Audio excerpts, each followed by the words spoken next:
Ladies and gentlemen, boys and girls, we are back.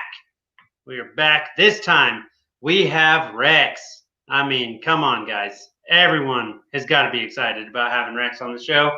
If you don't like Rex, that's because you hate freedom. Let's get into it. All right, Rex, why don't you just real quick go ahead and introduce yourself, talk to people, tell them who you are. Not that anyone in the Libertarian Party doesn't know, but...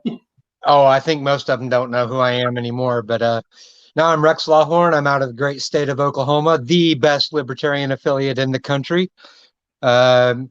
Sued the state, took it to the United States Supreme Court in 2012 to get Gary Johnson on one of the two states that he was not on the ballot. Failed miserably. Thank you, Supreme Court. All the credit to Gary, Charlie Froman, Alicia Dern, Elena Kagan, all of you guys. You were great. Got involved with the Libertarian Party here in Oklahoma in 2016, ran for governor of the great state of Oklahoma in 2018 against someone that you all know by the name of Joe Exotic, aka the Tiger King. Yep, I was in that race.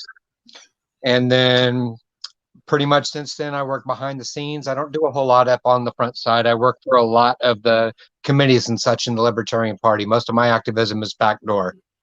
All right, nice. Do you have any specific affiliate of the party that you roll with, or I mean, a caucus that you roll with specifically, or you just kind of just go for it? Yeah, I just kind of go for it. I have been affiliated with the Mises Caucus historically, but I've also been associated with the Radical Caucus. I've worked Radical Caucus in the state of Oklahoma, Mises in the state of Oklahoma. I try to avoid the national politics for the most part because it's just so toxic, and yeah. All politics is local, so we deal with things as much in Oklahoma as humanly possible, and then we deal with national as it relates to politics here in Oklahoma. But nice, I like that. Yeah, that's true for a lot of the people here in Oklahoma. We're a pretty independent state. We were the state that censored Nick last year for his of the convention, which he deserved. Yes, we gained a little bit of a notorious notoriety for that, but nice. So, you say the Mises Caucus and the Radical Caucus, both the best caucuses in my opinion, but of the 1,575 caucuses, it's hard to differentiate sometimes. Let me ask you this: this is the big thing going on in the Libertarian Party for the most part. Dave Smith, who everyone knows and loves or hates, depends, whatever. Yeah. He's got this Mises takeover thing that he's been running for about the last year, and according to him, he will have it. He will get it done. Thoughts on that? Well, he probably will get it done. Why? Because he's motivated and he's playing the game. Here's the thing. We are a political party, and you know, the Libertarian Party has been so small for so long that they have stopped taking the political party aspect of being a political party seriously.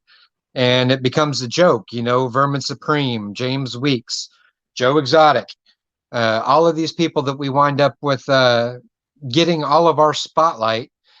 And they have kind of forgotten, you know, all of these caucuses are complaining about the fact that Mises Caucus is actually going out there recruiting people and getting business done. And it's like heavy recruitment. Yes, if you are going to be a caucus and if you are going to claim to work toward the cause of liberty, then go out there and do the same damn thing. Right. Radical caucus. If you're worried about the Mises taking over, go out there and recruit some radicals. Audacious caucus. If you're worried about the Mises takeover, go out there and recruit you some socialists. Do whatever you've got to do. But this isn't a game about we're going to try to keep out, you know, everybody we can possibly keep out. This is a recruiting game. Mises Caucus is a principled caucus. If they have a too far right-wing agenda for you, then your option is to recruit more left-wing or recruit more center or recruit whatever you believe is the more important of the libertarian beliefs out there. And that is amen, brother. See, we've got this huge spectrum. We've got these left libertarians. We've got these right libertarians. We've got these anarchists. We've got these borderline centrist people that are just right up there, just below the authoritarian line. We encompass a huge swath of the political compass. So we are naturally going to have more contention than some of the internal other political parties about internal politics and philosophy.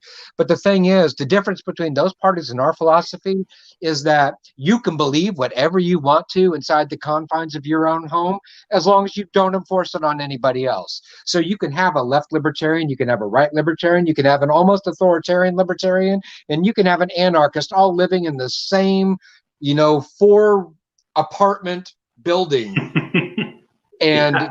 live in peace with each other, where you can get 2 Democrats or 2 Republicans next door neighbors and they'll be fighting like cats and dogs. Just ask Rand Paul. Oh man, I know, right? Like, didn't he have like half a lung removed or something over that mess? I did not hear all of the outcome over that, but I'm telling you, we see, people, the Republicans eating each other. We see the Democrats eating each other.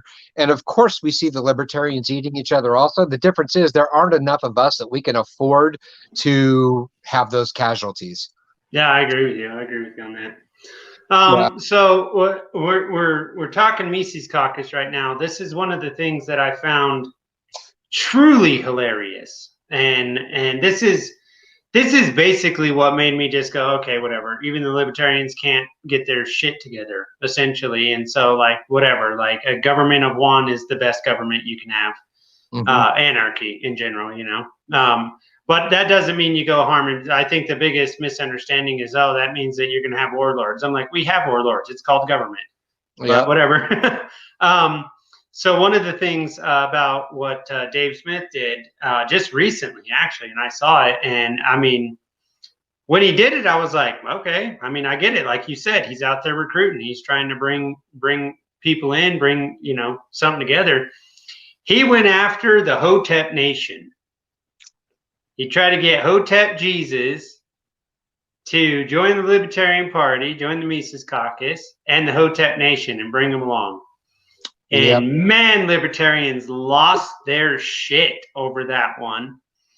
And I guess he said some bad shit about the Jews or something. I don't know, whatever. But if you've never said anything bad about the Jews, well, you're not even Dave Smith. You know what I mean? I understand where he's coming from. He's just looking for freedom-loving people or whatever. I guess some people they took a lot of issue with that, actually. I wanted to get your thoughts on that. As someone that ran for governor, that's like someone David speaks so highly of, and David is becoming a very, very rapid friend of mine. So, I mean, what do you think about that? Going after the libertarians, going after the Hotep Nation, trying to bring them in. That's I mean, we obviously need at least one more caucus in the Libertarian Party. It could be the Hotep caucus. Right. That's the thing is, so we're all on a transition, right? We may have all been born libertarian, but we were rapidly turned authoritarian within our first year of life. Totally dependent on the parents who teach you to be totally dependent on the government, send you to the public school, getting your WIC when you're young, getting your welfare when you're in your grade school years, going through the pipeline, constantly being under fear of law enforcement. That gets bred out of us in a hurry. And it's not until we reach our adult and our ability to critically analyze everything that we've gone through before we start making an actual internal transformation into a libertarian mindset. So having said that, we are all somewhere along on our journey. We are somewhere on our pendulum swing. Dave Smith isn't all the way there yet himself. He is which he'll admit. Huh? He'll admit that. Yes, absolutely. And I think that's part of the problem is that he'll like that you just shouted out a show. Yeah. So Mr. Smith has got this, he's well on his way to that transformation, but now he's trying to mentor and he's trying to lead and he's trying to bring other people in when he doesn't have it all himself. Okay. If it were Michael Heiss or if it were Brianna Coyle or even Nick Sarwark, or Joe Hinchman, one of these people that have been through the transition and have the deep ingrained philosophy that is trying to take on that massive number of people, I think it would be a different story, because that would be a leader and a voice that is steadfast and rock solid in libertarian principle. The problem that I have with Dave isn't the fact that he's trying to recruit, it's the fact that he's trying to be a leader when he's not yet qualified. He doesn't have the principle down. He doesn't have the libertarian answers to all the questions. And truth of the matter is, nobody does. But you need to be a lot further down that path before you start trying to lead a party of hundreds or thousands or tens of thousands of people. You've got to have that rock solid base that you are operating from. Right. Now, I can understand that and agree with that. I think where I give him a huge amount of credit is, like you said, he's out there, he's recruiting. Yeah. So, like you said, if you don't like what he's doing, I guess you better get your ass in gear.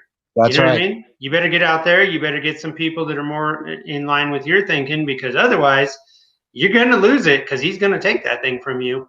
And he's famous. He's got a large platform.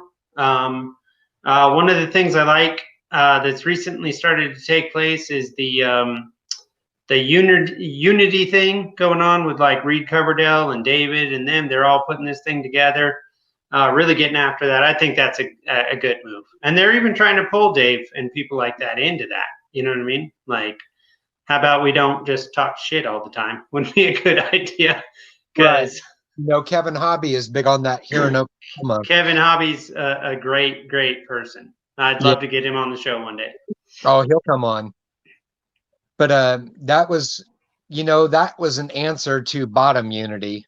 Mm-hmm. And, a lot of the people that are pushing the liberty unity were believing that bottom unity was something about talking about all of us down here on the bottom. It's the rank and file that need to unify against the cult of the omnipotent state.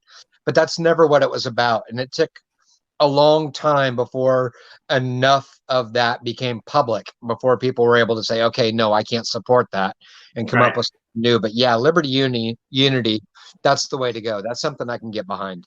Yeah, me too. Yeah, for sure. Like, I've one of the biggest problems that I had with the Libertarian Party, which I was a member of the Libertarian Party from 2004. So at 19 years old, I was smart enough to go, all this shit is not working. You know what I mean? Like, these guys have the right idea. I'm gonna head this direction and see what's what.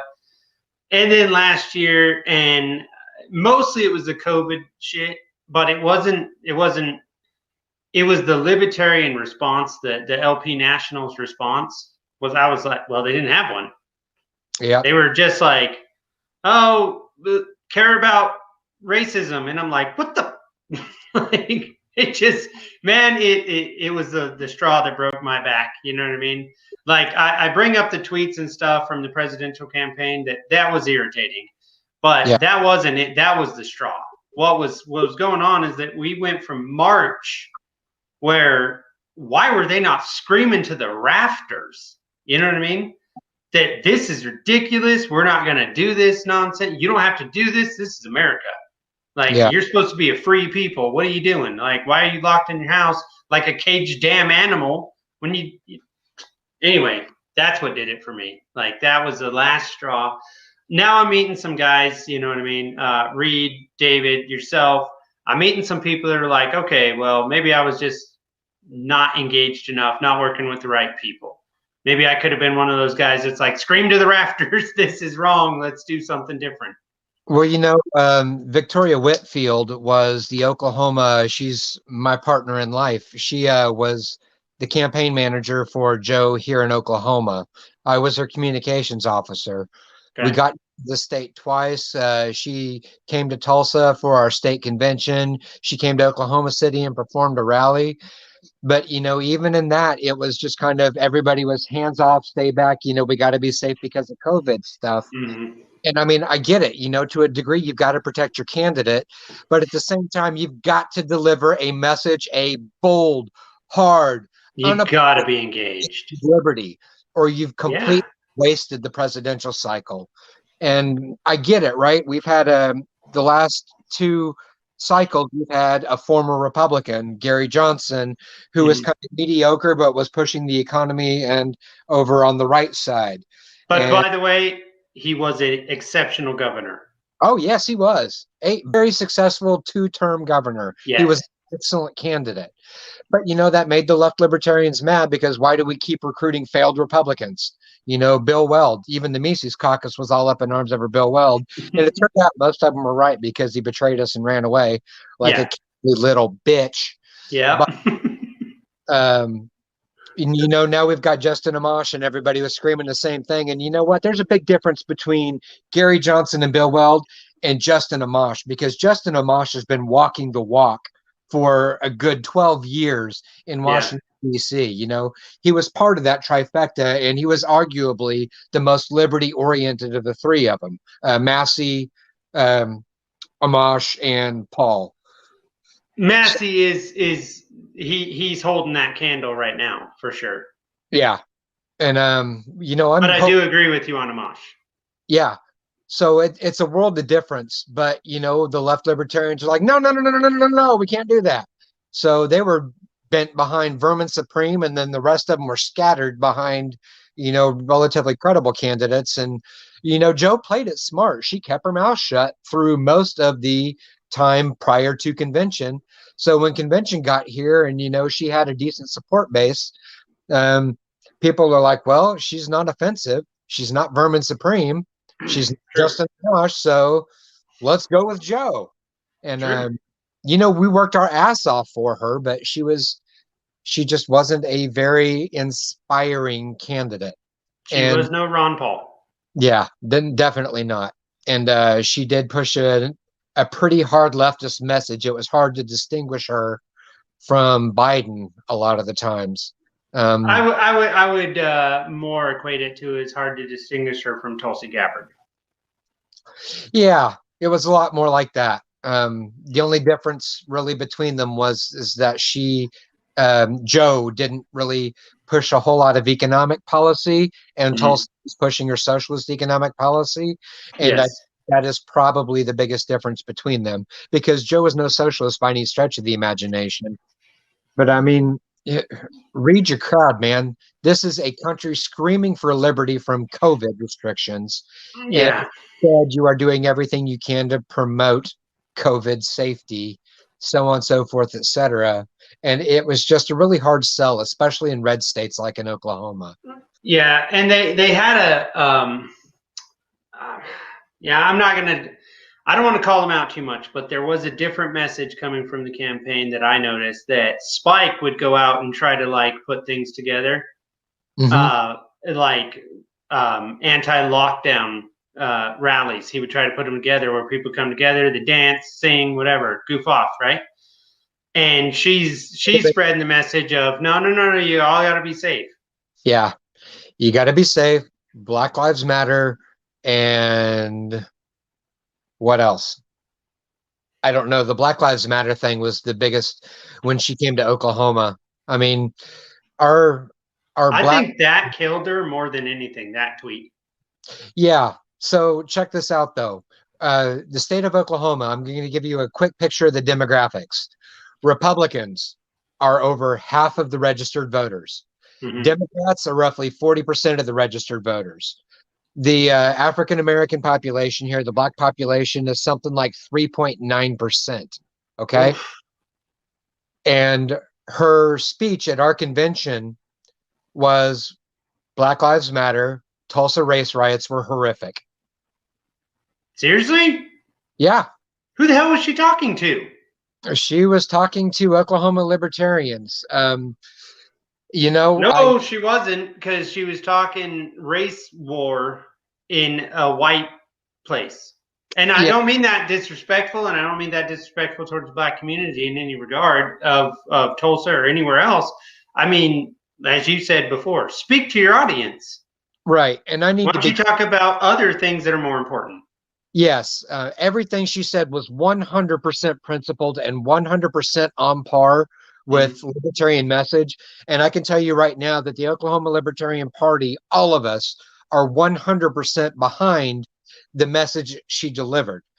However, we were trying to recruit the other 3.9 million Oklahomans to come vote for her also. Right. So the tone deafness, the audience deafness of the message that she was delivering all over the country was a very hard sell to the general public. I mean, we appreciated it. It was just uninspiring and wasn't something that we could sell to the rest of the country or the rest of the state. Right. Yeah. Well, that's one of the things that one of my biggest issues that I've had with the Libertarian Party is that I constantly get flyers like, hey, you know, donate money or whatever. And I'm like, why? I don't want to donate money to a presidential campaign. You're not going to win. Why are we not worried about school boards? Why are we not worried about city councils? Why are we not worried about county commissioners? Why are we not worried about state legislatures? These are things we can win. These are things we can put resources behind this and we can win these, you know? Yes. And they're just over there going, well, let's go waste $50 million on a presidential election that we stand no chance in hell. And I'm like, why are you doing that? You cannot just jump to the top of the line. You've got to build your way up. You know what I mean? Yeah, and it is problematic, and I can see why they do it though, because spending, you know, a few $1 million on a presidential campaign is arguably cheaper than having to repetition for ballot access every single year in, you know, the 17 states or whatever that require the presidential race. Okay, but you know what? Then don't have one. Or just be on the ballots you can get on. For real, like at a certain point, you got to build. You got to build the message, and you got to build it out. If you can build up where you're in those, you know, 17 states, you control their state legislature, really easy to get on that ballot. You know what I mean? Yeah, and it is it's different. It was a big deal in Oklahoma for us because we had one of the toughest ballot access laws in the country. Yeah, I did know that about you guys. Yeah, so, and that got taken down, and Gary Johnson met that requirement, but now it doesn't require the presidential race anymore. It requires any statewide office to get 5%. So, you know, we can pretty much not care about the presidential race anymore, other than the fact that it's our biggest recruiting tool every 4 years. Yeah, but I understand that, like pulling people in, like I get that. To me, I'm like, I guess I always look at it, the Libertarian Party never did the legwork. They never did the bottom access. They didn't build up, and then all of a sudden you just come out of nowhere. You're forced to be reckoned with. It's just like, you know, Gary. Spike Cohen said something. I don't remember what podcast he was on, but he said something that was very interesting to me, where he said people were congratulating him. And he said, for what? And they said, oh, you got 1.5%. And he went, that's a joke. What are you talking about? Yeah. And I agree with him 100%, especially when you go back not that long ago. Gary Johnson crushed that. Now, granted, there were less people that voted or whatever, but still, like that's not, you went backwards, not forwards. You know what I mean? So I have a problem with that. But anyway, okay. That aside, let's move on. I've got some interesting stuff to talk to you about, I think. So Joe Biden cannot walk upstairs. We learned that today, so that's good. But on a more serious note with that circumstance, the man cannot be president. No. I literally am disgusted with myself that I'm going to say this. He needs to pass the buck. This is just getting dangerous and crazy. We called it geriatric abuse back during the campaign. Yeah. And it is geriatric abuse. He never should have been put into that position. No. He is in no way mentally equipped to be in that position. He's no way equipped to be in charge of anything. He shouldn't be the local dog catcher. Right. Yeah, he's a figurehead at this point. So should the puppeteers let him go? Should Geppetto let him off and pull Kamala up? What do you think? It's hard to say. There's a reason our nation has a second string quarterback, right? And I mean, they couldn't have got more second string than her, but hey. Is Kamala Harris still has her mental faculties, and she's on a mission. Mm-hmm. You know, she wants to prosecute as many people as she possibly can for every crime that she possibly can. She already started with her own White House staffers today. They just started terminating people for a plant. Yeah. For historical use of a plant, not even current use of a Yeah, plant. exactly. It's legal. It doesn't even matter if they did it legally or not. So, I mean, that's a bunch of garbage, and that's the only thing I think about is we need to keep Joe Biden in there as long as humanly possible, or Just to keep her out? yeah, you're exactly, Really? because the weaker the president we have, the less it's actually going to get pushed through because the legislature, the Congress is loggerheads. Oh, yeah, that's true. Democrats control it, so the fewer laws that get passed, the less damage they can do to us. So Well, personally, I saw something about people were mad that the Senate was like, it was Republicans or whatever. They were like blaming Georgians. They're like, oh, you can thank yourselves for this because it's like 50-50. And I'm like, that's the best thing that could have happened in the Senate. What are you talking about? yeah, and if they want to blame anybody, they can blame themselves for putting up shitty candidates every Exactly. year. Yeah, you bring in Loeffler, who has the nerve to go on national television and say they don't know what it's like to live paycheck to paycheck. You're worth $600 million. Neither do you. It's like, true. don't say dumb things. Yeah. I mean, at least own it. If you're going to be a rich billionaire autocrat, own it. Own it. Exactly. Yeah. Donald Trump. Exactly. Like, that's one thing you got to give Trump credit for. He's like, I'm a billionaire. Yeah. I do what I want.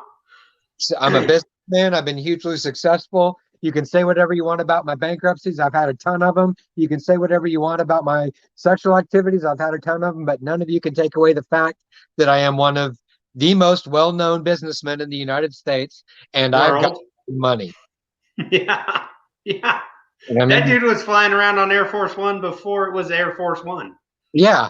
And it got him elected. And I mean, I can respect that demeanor because okay, he was fast and loose with the truth, but well, he's a politician. Yeah.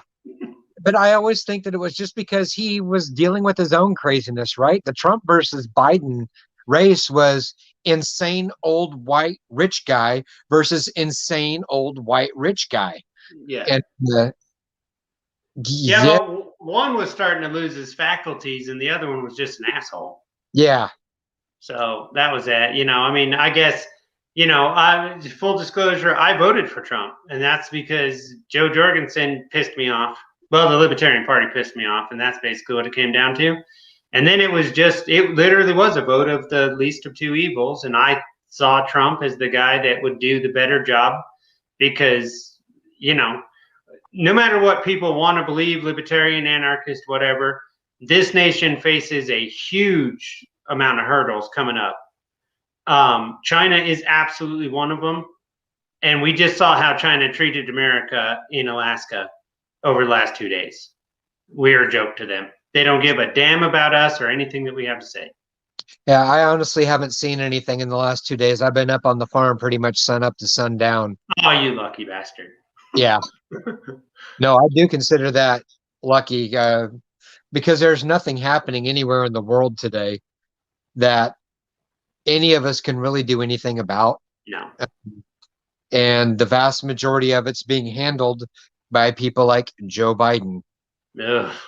By Donald Yeah, but Trump. like I said, when you're going to host a show, you kind of need to be, Yeah, you've got to be. I got to kind of have something to talk about, so to speak. Yeah, and I think that's pretty much, honestly, that's why I like being behind the scenes. Because, when I ran for governor in 2018, I had to be up on every issue that was happening in the state of Oklahoma. Well, because you didn't want a Gary Johnson issue. Right, exactly. As libertarians, we've got to be twice as good as any of the other candidates before they'll even listen. And I appreciate my state for that. I got to admit that they, when they were given the third option, when they were given the libertarian message, they listened to it and they weighed it. And yeah, a lot of them dismissed it because they didn't have enough of the understanding of why we believed what we believed. But they at least listened to it. But as the general population out there, we're nobody. We are a whisper in a hurricane, and it's just getting worse every year, and it makes it really hard to want to stay engaged on the policy side of it. And, you know, I will absolutely do everything in my power. I am running for chair because all of those people that do want to be out there getting in people's faces, doing the frontline activism, running for office, doing the protests, I want to empower those guys to do as much as they are physically capable of doing. But honestly, I am just too old and too tired and too jaded to be the front voice on that arena. I can gotcha. be the voice of the party when it comes to a political issue and, you know, framing a good, cogent message to present for the party. Yeah. But all the activism stuff, no, man, we just need to kick that off to the new generation and let them do what they do. Well, that's one of the things that I do actually really like about the guys like David Feit, like Reed Coverdale, Olivia Rondeau. I like that Dave Smith's doing it. Robbie the Fire Bernstein. They're all engaged. They're trying to bring some fire, some fight to this thing. You know what I mean? And I do like that about them. They really are engaged and they're looking for it. And so I give them all the respect in the world for that. I just think they should stop fighting with each other. And that would make things easier. Man, if those guys would unify and put together a common message to if they do unify, the Republicans are in trouble. Yeah. Oh, yeah. The Democrats are in trouble. The Democrats are in trouble. The progressives will be like, well, their message is better. Yeah. That's the thing. You know, everybody that's in the middle, the Republicans have gone so far right and the Democrats have gone so far left that they're missing like 85% of the people in the middle. And, you know, if we keep a strong, radically pragmatic message of actual solutions, we will pull the vast majority of that center. You know, you need 40 to 50% and you outnumber them. Exactly. You know, we just have the bottom half of that and we got it won. Yeah, exactly. So yeah. All right. Well, that was that went the way that I expected it to. Now let's talk about some fun stuff. Let's talk about some fun stuff. Let's do a little culture because that's important. I think it is important that libertarians pay attention, even if we think it's stupid as shit. And as an anarchist libertarian, I do think most of it's stupid. But let's talk about Mr. Potato Head or Potato Head or whatever the hell they call it now. Yeah. What are your thoughts on this whole like canceling out all this nonsense over ridiculous reasons? It makes no sense. Yeah, there is a lot going on out there that we have needed to call out. I mean, if we walk back, you know, just 50 years ago, back to the 1960s, so 55 years ago, you know, we were experiencing some serious issues with all forms of equality. If we're talking about racial equality, you know, we didn't even have equal rights among the races yet. We were not even a generation out of the Japanese internment in World War II. Right. We, women were truly being discriminated against in the workplace. Sexual harassment was rampant, as popularized by Mad Men. You know, we look at that as a TV show, but that was actually the working woman's life in those days. Or apparently Pepe Le Pew. Yes, Pepe Le Pew.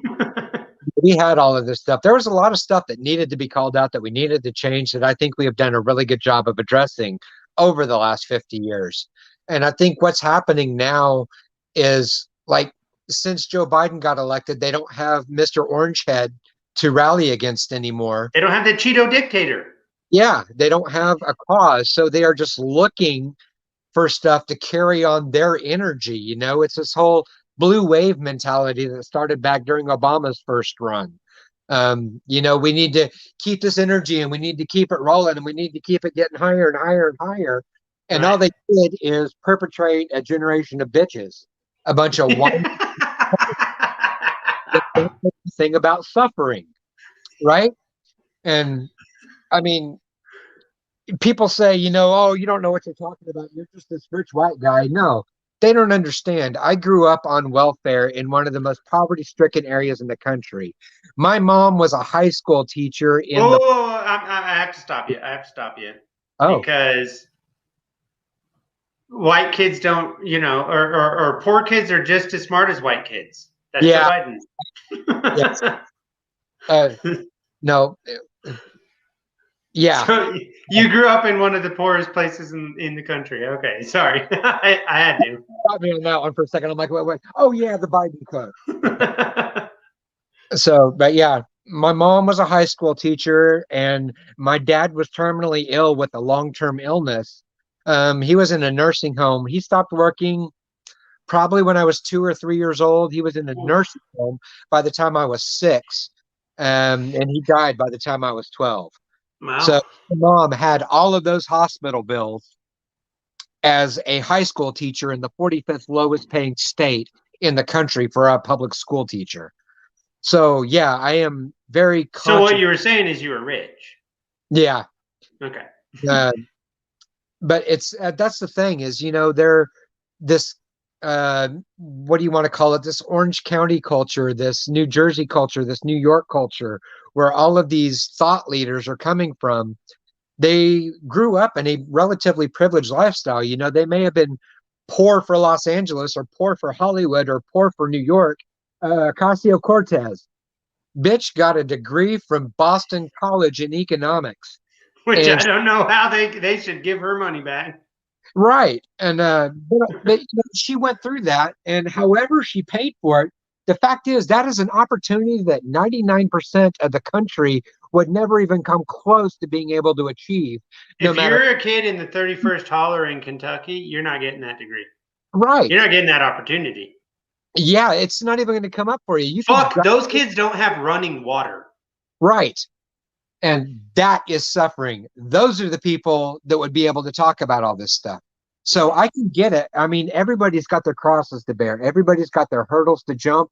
There are issues that everybody has to overcome if they are going to become the best version of themselves. Right.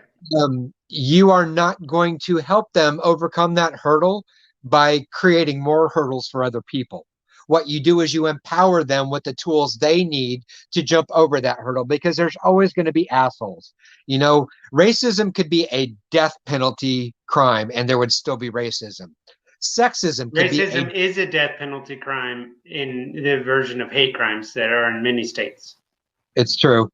But that's... And yet they still get killed. Yeah. And it's still going to happen. It hasn't been that long ago that we've had old 40s style lynchings here in my part of the country. Glad I don't live there.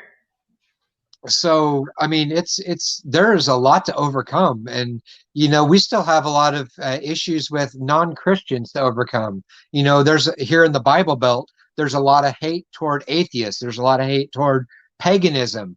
There's a lot of hate toward any of these alternative. If you aren't Baptist, you aren't Christian and you aren't human. Yeah. So there's a lot of stuff that we need to address, but doing that by shaming Christians, by saying you are a Christian, so you are a bad person, doesn't help those people overcome the hurdles, because it's, the people that they're canceling aren't being hurt by it. Mr. Potato Head isn't being hurt by the fact that he's being canceled. Walt Disney is not being hurt by the fact that, one of his cartoons had to recast a character in it. He's still making his billions, or his company is. He's dead, but yeah, okay, I get your point. Making their millions. They're not being hurt by this cancel culture, and they are not helping the people that they are trying to help.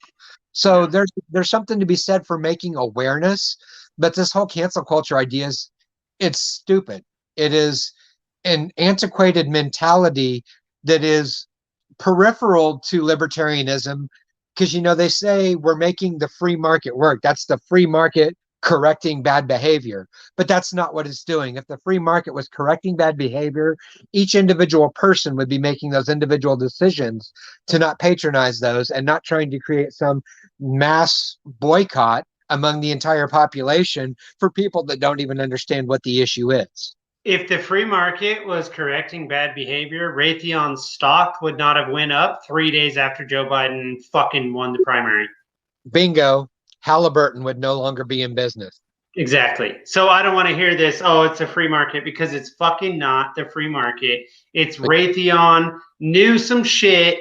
Biden gets elected. Now all of a sudden their stock's up. All their shit's doing well. And guess what? We're bombing shit all over again. Like, say what you want about Trump. He did at least slow down the bombs. Maybe didn't stop them, but he slowed them down. Yeah, and I will give credit where it's due. Yeah, there were a lot fewer bombs dropped under the Trump administration than there were under either of Obama's terms. And yeah, it's kind of weird because the Democrats have been the war hawks pretty much the entire century so far, since 2000. Yeah. And I mean, we can even go back to Clinton. Well, 90s. Yeah, no, they have. You got it. They have been. Yeah, Clinton in the 90s and Obama in the 2000s. And I mean, we can talk about Bush, who was directly responding to 9/11, but half of it. Than Bush did. So, yep. Yes, he did. Yes, he did. And who built the cages, Joe? Yeah. Which, by the way, they're building new cages. He did it as a senator under Bill Clinton. Yes, he did. Yes, he did. That's why, that was funny to me. A lot of people said, oh, Obama built the cages. I'm like, no, Joe Biden built the cages. Yeah. He wrote the bill that built the cages under Clinton. That's why it was funny when Trump did that in that debate. Like, who built the cages, Joe? Because it was Joe Biden's bill that built those cages. Like, so anyway, so everyone's like, oh, I did hear something today that was just disgusting to me. And that's, we have 14,000 children in cages now. 14,000. And I mean, that shit makes my blood boil. You know what I mean? And it's not because I understand like what they're trying to accomplish here. You got to slow this thing down. You got to figure out who each person is.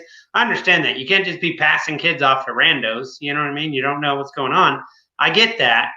But we went from, oh, Trump's keeping all these babies in cages or whatever. Apparently there were like 1,300 of them total. Yeah, it was a relative. And now we're at 14,000 of them in cages. What the? And growing every day. Growing every day. And that is just awful. That's not like, where are the Democrats? Where are they screaming? And that's the thing. We need to blame the Democrats, and we need to make sure that they are held accountable for this. Yes, because they advertised for all 4 years under Trump that if it weren't for Trump, the Democrats would be making sure that these people were treated humanely and that they had a fair shake and that the dreamers would be restored and all that. So what happened? The Democrats got their offices back, and what happened? All of them. 100 or 1,000 times increase the number of people sitting in cages because they were advertised to, we're going to get you your green card. We're going to get you. You can basically just walk right through. Yes. Then they got there and they're like, what do you mean you're going to put us in a cage? Yep.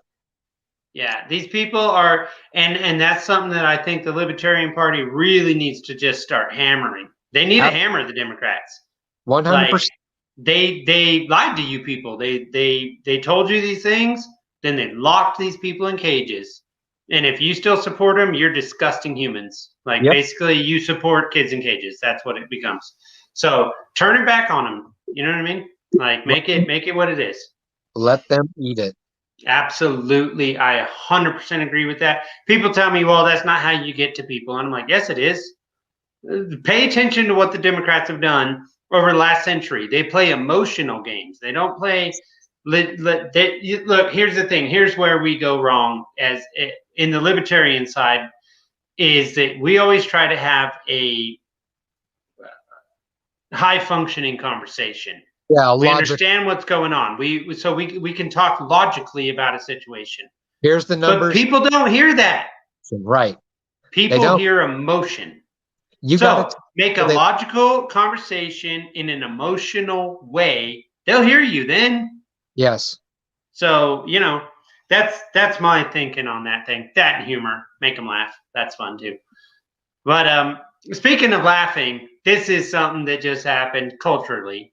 And I cannot believe that it actually made it all the way onto the news channels, but it did. So we have to poke fun at it, in my opinion. Cardi B and Candace Owens are having a little bitch fit on Twitter. What are they upset about? Cardi B did some performance on the Grammys of her her WAP song or whatever. And so Candace Owens apparently went on Fox News and talked shit about it.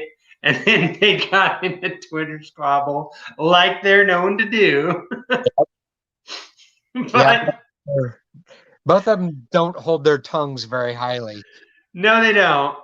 But my question to you on that is, libertarians consistently say, this is not things that matter. Let's not talk about that. And I'm like, no, you have to talk about it because it's hilarious, first of all. And like, that's how you get through to people. You got to talk about this nonsense that's going on, even if you're just making fun of it. So you got any thoughts on these two women like, constantly fighting? I think they're a microcosm for what we see going on in society in general right now, right? They've got to draw their lines. And, you know, Candace Owens, she's a self-promoter. What she's doing, saw an opportunity to go out there and poke fun at, you know, something that she considers demonizing to women or objectification or all this other stuff. It's like, you're supposed to be a Democrat. You're supposed to be doing this and that and this and that. That's exactly what we were talking about. They're stabbing at each other, you know, trying to get under each other's skin. And it's like they're trying to fight a proxy political war. It's like they're both running for president, right? Yeah. It's like we're looking at a younger person of color, female version of Trump and Biden going at each other. Oh man, that's true. That's what it is. That's the way our society is built right now. That's what it's spent the last 12 years getting everybody pissed off and riled up about one thing or another. And well, here it is. You got Candace Owens, really respected conservative. You got Cardi B. I mean, she's more libertarian than anything else. She is. That's true. Yeah. She come out screaming about where'd my tax money go? Yep. We need to be looking at situations like this as opportunities. You know, I think it would be great. I think we could get Cardi B. I think we could too. And not Candace Owens, but I think we could get Cardi B. Yeah, Candace Owens, she's got her audience. She's got her gravy train. She's not going anywhere. And she on the grift. It don't matter. But Cardi B, we might could get her. Like that's one. Like, you don't like murdering little brown people in other countries, right? No. You don't like paying too much in taxes? No. All right, you're a libertarian. Come over here. Come on the Dave Smith Show. Yeah, come on the Dave Smith Show with your 9-inch nails and all that. Yeah. You can perform your song live for the Libertarian Party. Trust me, he won't tell you that you're not black if you don't vote for libertarians. Right. Right. But that's another thing that we really need to think about also is the fact that there's a lot of fame power in these other parties, right? There is, yes. Especially on the Democratic side. Right. But even on the Republican side, Caitlin Bennett was a huge conservative darling for a while, right? Because she was this young white conservative girl that liked to play with her AR. Hot. Yeah, we can debate about that, but okay. Well, a lot of people thought she was pretty hot, but when you get a blonde that's chesty holding a rifle, she's pretty much hot. Yeah, it's the way society views it. So yeah. So this celebrity power, these people that are marketing themselves as a voice for this movement or that movement, there's something to be said for that. And that's something that the Libertarian Party has been distinctly lacking. You know, there's a lot of issues out there. We get like Rob Schneider, Vince Vaughn, and they won't even speak up like real well about it. Right. Kurt Russell's another one. Kurt Russell, yeah. We need some of that going on in the Libertarian side. Fulton, Malfoy from Harry Potter. Yes. Was that in 2016, I believe it was. Mm-hmm. You know, we've got these people, but none of them have been willing to leverage their fame. And it's probably because it does jeopardize their career greatly when they speak out in those issues. Yeah. It's the same thing with conservative in Hollywood. But well, but you also have to consider here. I'm just gonna like tell you, Rex. You have to consider that the ones that have it has if nothing else throttled them. You take someone like Phil from All That Remains. You know, a really good rock band. They're great. Phil's a great guy. He's a very good libertarian. Like he understands, as you were putting it, like the leader that understands their self. He's that guy. Yeah. You've got Eric July down there in Texas. He absolutely understands who he is and what he believes. You know what I mean? Yep. And he's got a great band as well. But they do it's hard for them. It makes it more difficult for them. So I get it where these guys and gals are a little concerned. You know what I mean? It's the principle's got to be more important than the fame. And and they are for some of them. It is for some of them, but then they don't last very long. Sure. Because then either they go broke and they can't get a job, or then the Libertarian Party does something. You know, Mike Shipley and Jeff Wood go after them, and they're like in all of this hate because you know I am. Go ahead and shit on the famous ones. That's important. That's smart. And, you know, for people like that, it's just the fact, and when I'm talking about Shipley and Wood in particular, their problem is they just want to be the big fish in the small pond, right? They think they've got they've got some notoriety, they've got a following, and they're threatened when someone bigger and better comes along. Yeah. And, you know, that's the problem with a lot of people in the Libertarian Party is they have been so, especially up there at the top, they have been so famous for so long within their little circle that everybody else that comes in is threatening. Growth is threatening because the pond grows and there's people smarter than them.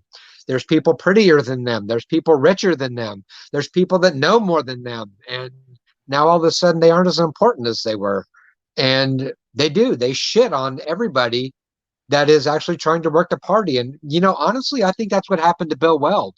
I think you're right. He had a lot of problems. I'm not going to say that he was this great shining pillar of libertarianism that we needed to put out there as our face. But he did work his ass off for the party. He left the Republicans and he went out there and he did the work. I mean, he ran for vice president on our ticket. He came back and started working in recruitment. He was donating dollars. He was giving endorsements. He was giving videos to people who were running for local office. And it was the Raytheon thing that got in his way. Yeah. And that's what it was. I mean, I guarantee that's what they were like, oh my God, you know. And I looked at it from two different directions. That was the job. The guy did the job. Yeah. And let's talk about this. How many libertarians, registered libertarians that show up to convention have collected some form of welfare, have collected WIC, have collected man, I wouldn't even want to try to render a guess, but I would guarantee it's higher than 25% for sure. I'm going to say it's higher than 75%. Holy shit. And he said it, not me. No, I will say it's higher than 75% of libertarians that are active in the party and promoting doing this have taken some form of public aid. And here's the thing, and this is where I'm going to get pilloried, not for saying that, but for saying this. I do not blame them one little bit. No. We didn't write these rules. We did not create this atmosphere. We didn't create this economy. We didn't create any of these situations. We are forced, using the government's force, fraud, and coercion to play the game that we are dealt to survive. Right. Those people that are born at the bottom, I am not ashamed to admit that my family collected food stamps when I was growing up. I am not ashamed to admit that part of my college was paid for by a Pell Grant. I am not ashamed to admit that I used work study to pay for another part of my college. I will not hesitate to admit that because I didn't write these rules. I had no. You shouldn't apologize for that. And the libertarians that do apologize for that or that feel shame for that should not. That should not be something that makes them step back and question their activism. That should be their motivation for going forward to saying that we need to create an environment where those fucking things aren't necessary. Period. Ah, see, I knew I was going to like this conversation. David talked you up so much, and he was right to do so. And I was being on his. I was doing a chair race thing. It wasn't just a casual conversation. Leashes, because I can spit it out. This is just a casual one, man. We're not trying to we're just having casual conversation. Based on what you were just talking about, the people shouldn't be ashamed, and they shouldn't at all. And I've always maintained that. You didn't make the rules, you know what I mean? But utilize the rules to benefit you. If it gets you ahead in the world, do it. Like whatever, you didn't write the rules, but just use the rules, because trust me, Walmart's going to use the rules to their benefit. Damn right. What I mean? They don't give a damn. So they're going to use the rules. So you use the rules too. Now, in that same conversation, the new poor checks just went out, or a bunch of them did, right? It went out like a couple days ago, whatever. And I said something on Twitter. I think I tweeted like, congratulations to getting your STEMI money for all the poors. Unfortunately, inflation's going to make that backfire. And man, I got attacked pretty bad for a minute about like, why are you gonna make fun of people for being poor? And I'm like, I'm not. I'm saying that like, and then I had one person like DM me and they go, hey, like what, like, should I just like not even use this? And I'm like, why wouldn't you use it? Yeah. And they're like, what do you mean? Like, you're always saying that like government money is like plague money. And I'm like, it is plague money, but they gave it to you. So, you know, use it, man. Invest in your future. Do something with it. Like turn it into more money if possible. But if you can just pay your bills, just do that. I don't care. Like I'm not even trying to like shame anyone for getting plague money at all. You know what I mean? And the reason I say poor is because they put income limits on it. So that's what they consider poor people. That's it's not that I actually think you're poor or am like in any way downtrodden you. You know what I mean? If you got the plague money, good for you, man. Like use it. Just do your best to turn it into more money or more opportunity for yourself. That's what I would say. Yeah, wasn't 75,000 the cutoff? I think so. Yeah, it was some ridiculous number. I tell you what, there was only been 1 year in my life that I made more than that. Really? So you are poor. Yeah. Just kidding. Spent most of my career in Oklahoma and Kansas. Yeah, but you don't need that much money to live there. And that's why I live here. I've spent periods of time all over the world. I've been on 5 of the 7 continents. Thank you, United States military. That's right. That's a check from the government. Yeah, another check. Yep. And, I came back here. I came back here because it's a low cost of living. It's a low population density. Oklahoma is one of the freest states in the country. I can do whatever I want to. Tori and I have got 20 acres up on the top of a mountain out here in southeastern Oklahoma, one of the poorest parts of the country.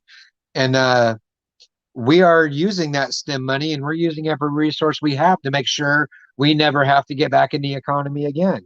I like it. That's how you use that STEMI money. That's right. That first plague money, they sent that check. I got pigs. I got chickens. I built out facilities. That's what I did. And everyone's like, oh, you should have bought Bitcoin. It'd be worth 15 grand. I went, yeah, but when the economy collapses, and it will. Yes. Here's the thing, man. I can't eat Bitcoin. I can't eat gold. I can't eat any of that shit. But you could eat pig, and if you have coffee, we're going to have a good partnership. That's right. You know what I mean? That is right. So that's how I looked at it. That's how I tell everyone to look at it. Always look out for your future. Try to do the best for investment in your future. If you think that's money, that's fine. That's your business. If you have an opportunity to grow a garden, whatever, always do that. Always get the government out of your life.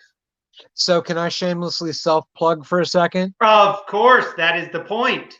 All right. Over on Facebook / Oh, Normie book. Gross. Yep. The Book of Face. Liberty Mountain Farms. Tori and I, it is our goal to be as close to self-sustaining as possible, right? Let me get this thing up here. Liberty Family Farms. Mountain farms. And, you can't really produce your own gasoline very well, but you can make some of your own fuels. You can do some things to generate some of your own electricity. And you can absolutely grow enough food to feed yourself. You can build your own house. You can be out in the middle of nowhere. And none of this COVID restriction stuff affects you because you are eating good, clean food, well-balanced diet in a nice, secure, comfortable home with a beautiful view, with good neighbors that are more than a mile away. And, you can live a good life. You can live. I think I put this in wrong. Liberty Family Farms? Liberty Mountain Farms. Mountain. I did put it in wrong. All right. Let me get this up and then people can see it. Yeah, and truth of the matter is that is most of what Tori and Mai's freedom activism is right now. Facebook. There we go. Trying to show people how to move into a more self-sustaining lifestyle where you are less dependent on your job, where you are less dependent on the government, where you are less dependent on your formal education and your titles and everybody else. Right. So the more dependent you are on anybody else, the more free you are going to live and the happier life you are going to have for it. So I agree with that 100%. Like, let's see if we can add this in here right quick. Facilities out there, we are going to be putting on workshops, so. Nice, man. I like that. Like it, that's how I looked at it, and that's what I've been telling people is like that's what I did, right? I got some pigs. I added this up here, your Facebook on your ticker. People should definitely go and check that out. But yeah, I got a couple 3 hogs. I got some chickens. I built out a coop. I built out a pen. I mean, hey, if the government's going to give me free coins, well, I'm going to use those to grow coins later or grow opportunity later. And it may not be coin based, you know what I mean? But you're better off having food or other resources that are available for trade. I've got a sawmill, and if you haven't priced lumber lately, it's gone up double or in some cases even triple the price before. Hey, I got some 2x4s if you've got some coffee. There you go. That's what I'm talking about, man. Like I was watching a Twitter battle on Peter Schiff was arguing with someone about the difference between Bitcoin and gold. And I said, well, I don't want to rain on either of your parades, but Bitcoin or gold ain't worth shit to me when there's nothing, the economy collapses.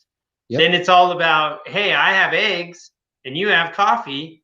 We're good. We could be a trade partner here. You know what I mean? Now, full disclosure, I own Bitcoin and I own gold. Yep. But that's because, hey, maybe the economy doesn't collapse and I like to have my ducks in a row. You know what I mean? So to speak. Which, by the way, I actually owned ducks too. Yeah, we're going to get Cayuga ducks, but that's after. See, we're going to get chickens, some rabbits, and we're going to have our garden.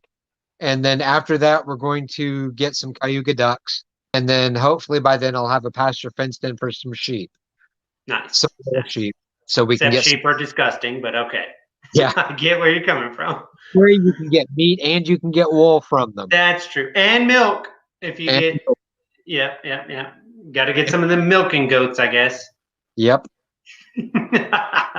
Gross. We're going to be living high on the hog. Nice, man. That's awesome. I think that's really cool, and I think everyone, not everyone can do that. They can't go get their 20 acres, or 40 acres in a mule. Not everyone can do that. They can't get that. Some steps closer. Everyone can work on self-sufficiency. Yeah. That can happen. I think everyone should always be focused on that, One of the most irritating things that I saw when they passed out those first plague checks back in the day, what was it, April, May? I don't remember when they passed them out, whatever it was. It was like tax season, baby. Yeah. These people with these 70-inch flat screens at the Walmart. And I'm like, what is wrong with you people? And I guess they just had in their head, oh, it's just like a couple of weeks and this thing will be done. And I'm like, no, it won't. No, it won't. When they very first announced, like, it's 15 days to slow the spread, I'm like, this is not going to be 15 days. They are going to just torture us for as long as they can get away with it. You know what I mean? I mean, man, I don't know. Anyway. And we were like 4 months into it, and we're like, oh, you know what? This is going to mutate, and then it's going to start all over again, and they're going to start the clock. And sure enough, at the time everybody started saying open up, what happened? We got the Brazil variant. We got the South African variant. We got the British variant. Yeah. And they're like, oh, no. Yeah. 6 months from now, we'll have another one. Yeah, well, like, well, you got to be careful what kind of variant you call it, because, you know, can't even call it China virus, which I'm sorry, but that was hilarious when you would do that. Yeah, I kind of got it. I'm not going to lie. I got a kick out of it also. And I mean, I know I just looked at it as it was funny, and he knew it was going to irritate them, and that's why he did it. You know what I mean? It's weird because a lot of these viruses, when they take a common name, the name of the virus is the location that it was first. Exactly. Exactly. West Nile virus came from the West Nile virus, and I don't hear Egypt getting pissed off about that. No, man, no. No one gets mad until now. And I just feel like it's because the Cheeto Nazi dictator was the one that started calling it that. That's why they got mad, you know? Like, Trump was not my favorite guy. I mean, he was not as bad as Woodrow Wilson, but he was not my favorite guy. You know what I mean? But look, man, we're running short on time here. Let's I got two more questions. These are the two questions that are my favorite questions to ask any hardcore libertarian or anarchist, because it puts you in a weird position, and that makes me happy. So let's make you uncomfortable. Okay. Hit me. Let's do it like this.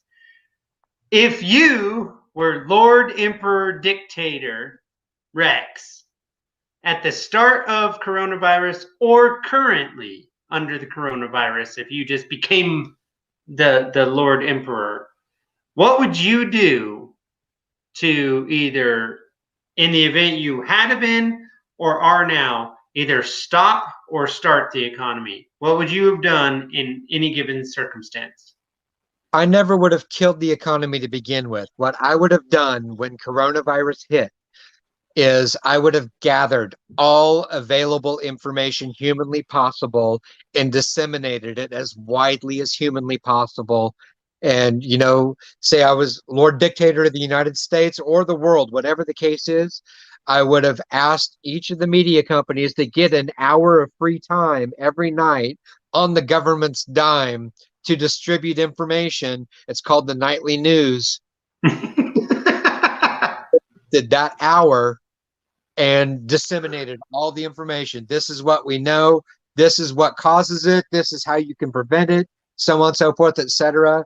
Make your decisions accordingly, because everybody's got different levels of risk tolerance. So I can understand that there are a lot of people that this is fatal for if they get this disease. And they've got to make their decisions, and that probably would have hurt them. But no, that's what I would have done to begin with. There would have been no lockdowns. There would have been no mask mandates. There would have been no change in the way the U.S. government operated on a day-to-day basis.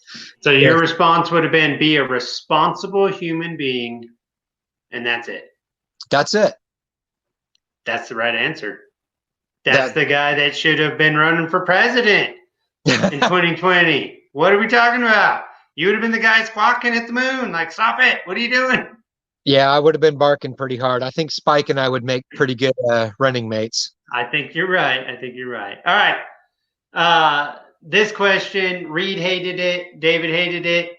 I'm hoping you hate it as well. Because that makes it funny for me. I'm smiling because I'm scared. Okay. Why do people either fear or hate freedom? Lack of experience. People fear what they don't know. There is no human being living alive today that has ever understood freedom. They have never had freedom of any kind. We are born like the second we come out, we are free. We are tabula rasa. We are a clean slate that has enormous potential and opportunity. The second after that doctor pulls us out, or the midwife, or whoever happens to deliver, or if you just get popped out on the floor.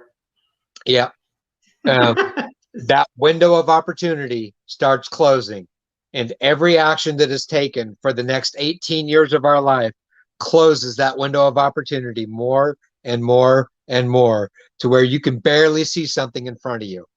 And it's like I said at the start of your broadcast, when we reach our adulthood and we start to be able to legally make decisions for ourselves, at that point we can start opening that window back up if we start critically thinking. People are afraid of freedom because they don't know what it means. They think it means that their neighbor is free to come rob them and pillage them. They think it means that there is no fire department. They think it means that the roads will crumble and decay and they won't be able to get back. Because that's not already happening. Exactly. And so they think that, they have been provided for in all of these areas for so long that they cannot even conceive of an alternative. That is why they are afraid of freedom. When people ask you who is going to build the roads, that's not what they're asking you. They don't care who's going to build the roads. They want to know what's going to happen to their Social Security. They want to know if Medicare is going to be there. They want to know that if they lose their job, if they're going to be able to collect their unemployment. They want to know that they have something to fall back on, and the social safety net is the way to get that for them. Gotcha. That's why is your thought process in this particular circumstance that's the same thing as hate freedom? Because it seems to me like a whole bunch of these progressives just hate freedom. It's like, how dare you not wear a mask? You can't hate what you don't know. Okay. I think it is. So it's fear. It is fear. It's pure fear. It's a fear for survival. It's a fear for their loved ones. Every single person on this planet is a libertarian. They all want the same thing, and that is the freedom to live their life to be their best version of themselves. Oh, I would push back on that. I don't think most people want to be free. No, I'm not. I think most people are followers. They don't want to be free. They want to be free to become their best version of themselves. Okay, that's fair. Okay, I get that. And the truth of the matter is that is libertarian. That's what libertarianism is. Right, absolutely. It's the smallest minority, which is the individual. Mm-hmm. So, if they are free to become their best version of themselves, that means everybody else is free to become their best version of themselves as well. Right. And that doesn't mean that there are not going to be bad actors. What it does mean is that you are going to have the resources available to you and the legal power to do something about it, to defend yourself, to defend your property, to defend your family. And I think there is a significant faction of weak-minded people and weak-spirited people that don't want to defend themselves. They want the police. And you know what? That's okay, because you are free to hire security to do it for you. Exactly. So, that's the thing, is they cannot conceive. Our social network is a spider web of all of these intricate policies that are all woven together to create a certain environment for us to live in. And they cannot perceive that how unraveling that spider web looks to be a much more beautiful, much more intricately woven spider web of individuals working together for common purpose. Right. And that's something we're allowed to do. And the government knows this, and that's why they perpetually seek to divide us and create all of these other issues, is because they know once we realize we don't need them, they won't exist. Oh, man. And I look forward to that day. We have much more to talk about at other time. We didn't even get into guns. We didn't get into immigration. We didn't get into the meat and potatoes yet, So, I mean, if you're willing to come back, I'd love to have you back, and we can talk some more. for sure. Like, cause man, I like where this is going. Like, All right. I think I found the guy that I can like put some money behind and be like, no, you should be the presidential nominee. Get that message out.